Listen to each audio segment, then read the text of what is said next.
La derecha y particularmente la derecha española, con esta legisladora, pues tiene una posición muy atrasada. Y nuestra visión es que en realidad España invadió este territorio. Aquí, en Puebla, lo que hoy llamamos Puebla, hubo la Cholula, que arrasaron con población completa. Y los españoles arrasaron con la población.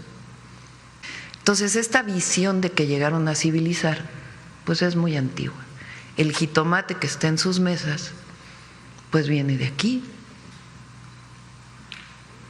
El morrón, el chile morrón que tanto se usa en España, pues viene de aquí, de la domesticación de chile que se llevaron de aquí para allá.